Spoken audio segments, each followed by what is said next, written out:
Hey YouTubers, Glenda here. I'm going to be starting a new series tonight on the wilderness experience. The wilderness experience is when you get to that place in your faith walk where it feels like someone just ripped the rug of your life right out from under you. Everything is going wrong.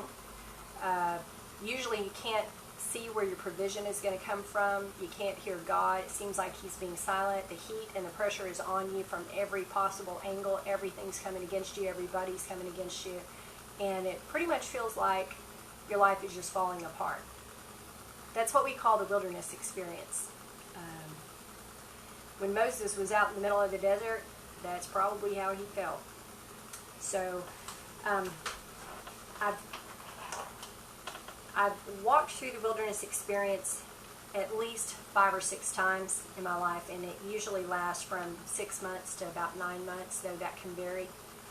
And a lot of it, about how long it lasts, depends on how you respond to it.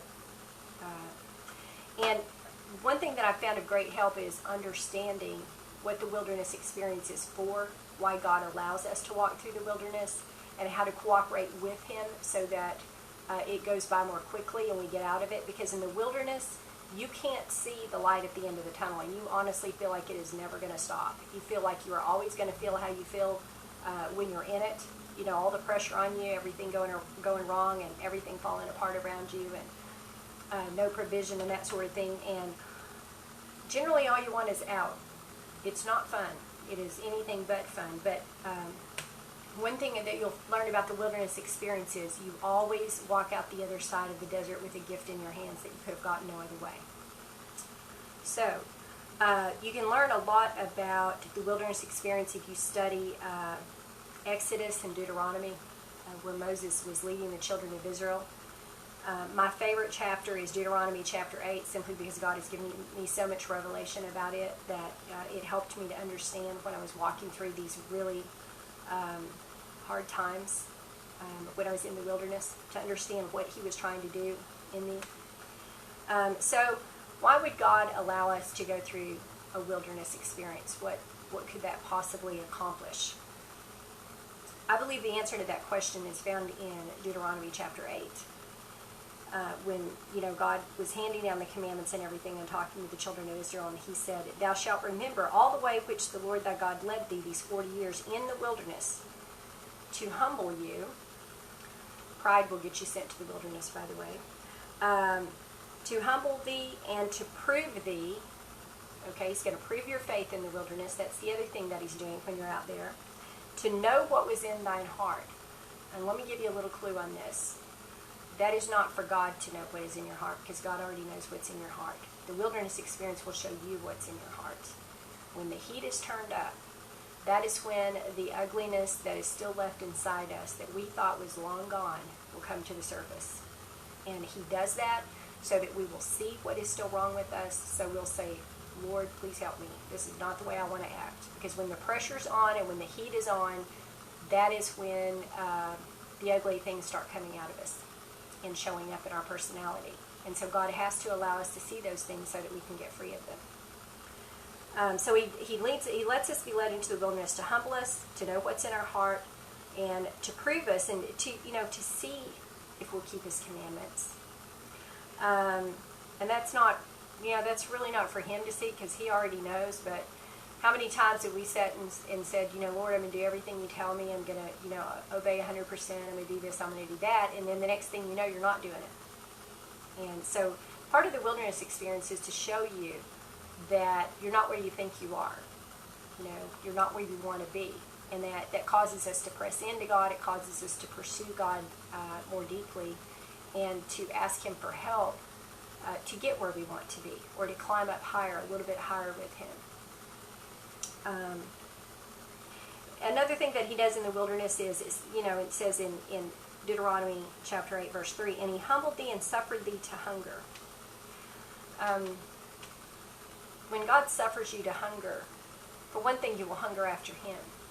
But for another thing, when you are looking all around you, wondering where your provision is going to come from, wondering where your next meal is going to come from, you will press into God, because you only have two options. You can turn back the way you came from and try to get the provision on your own, or you can press into God and believe what He's already told you, that, hey, I'm going to provide for you.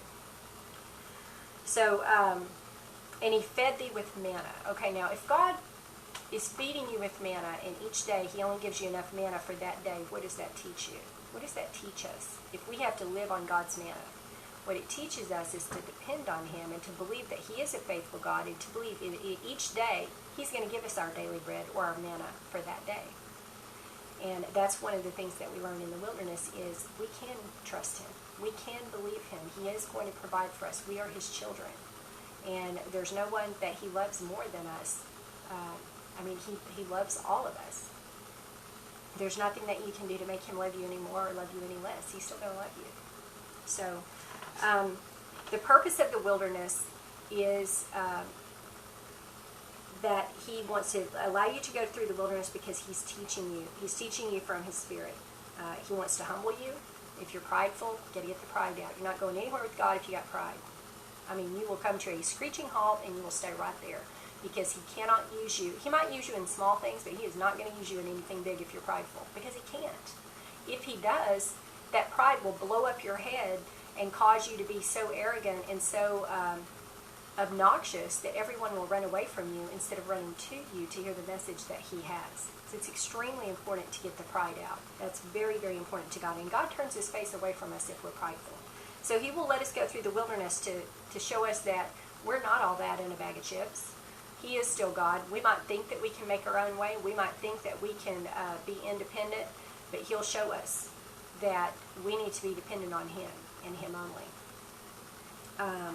And to know what's in our heart, to show us that our heart is not as pure as we think it is, if we think that it is. And to show us, to prove us and show us whether we will actually keep His commandments or not.